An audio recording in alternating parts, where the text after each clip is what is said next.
Merhaba sevgili dostlar. 100 yıl önce insanlar uykuya dalmaya başladı. Bazıları bir daha asla tam olarak uyanamadı. Öyle rahat, pazar öğleden sonrası uykusu gibi değil. Gözleri açık, vücudu donmuş, zihni ağır çekimde sıkışmış bir uykudan bahsediyorum. Şehirlere ve köylere, kıtalar arasına yayıldı ve 10 yıl boyunca dünyayı kasıp kavurdu. Buna uyku hastalığı dediler. Tıbbi adımı: ensefalit letarjika. Şunu hayal edin. 1920'de bir çocuksunuz, ateşiniz ve boğaz ağrınız var. Ve birkaç gün sonra yüzünüz sarkıyor, uzuvlarınız söz dinlemiyor, göz kapaklarınız demir gibi ağırlaşıyor. Bazı insanlar haftalarca bir uyuşukluğa girdi. Diğerleri hayatta kaldı ama değişmiş olarak geri döndü. Heykeller gibi hareket ediyor, fısıltılarla konuşuyor, duyguları camın arkasına kilitlenmiş gibiydi. Bu nadir bir durum değildi. Zirve noktasında 10 binlerce insan etkilendi. Hastaneler, uyanıklık ve rüya arasında sıkışmış gibi görünen hastalarla doluydu. Doktorlar, hastalarının yavaşça göz kırptığını, konuşmaya çalıştığını ve sonra tekrar kaybolduğunu izlediler. Sanki bir radyo istasyonu gelip gidiyormuş gibi. Buna ne sebep oldu? İşte gizem bu.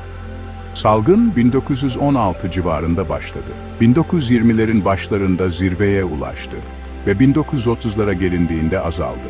1918 grip pandemisiyle çakışıyordu. Bu yüzden insanlar bunun grip olduğunu varsaydılar. Ama vakalar uyuşmuyordu. Bazı vakalar büyük grip dalgalarından önce ortaya çıktı. Diğerleri ise gripin neredeyse hiç dokunmadığı yerlerdeydi. Bir asır boyunca dosya açık kaldı. Virüs mü, bakteri mi, bağışıklık sistemi mi çıldırdı? İşte bildiklerimiz. Ensefalit, beyin iltihabı anlamına gelir. Letarjika ise evet, yorgun anlamına gelir. Ama bu sadece yorgunluk değildi. Beyinde hareketi ve uyanıklığı kontrol eden sistemler, bazal ganglionlar, orta beyin, sanki birisi ışık düğmesini çok kısmış gibi görünüyordu. Birçok kurtulan, ensefalit sonrası Parkinsonizm geliştirdi. Sert kaslar, titremeler, donuk yüzler, sanki başkasına aitmiş gibi hissettiren bir vücut. Sonra bir mucize gibi hissettiren bir an geldi.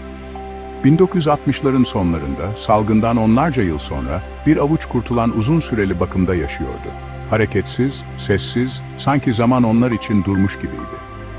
Doktorlar yeni bir ilaç olan L-Dopa'yı denedi. Parkinson hastalığı için kullanılan aynı ilaç ve o da canlandı. Yıllardır konuşmayan insanlar aniden konuşmaya başladı. Güldüler, ailelerine uzandılar. Ama bu parlaklık uzun sürmedi.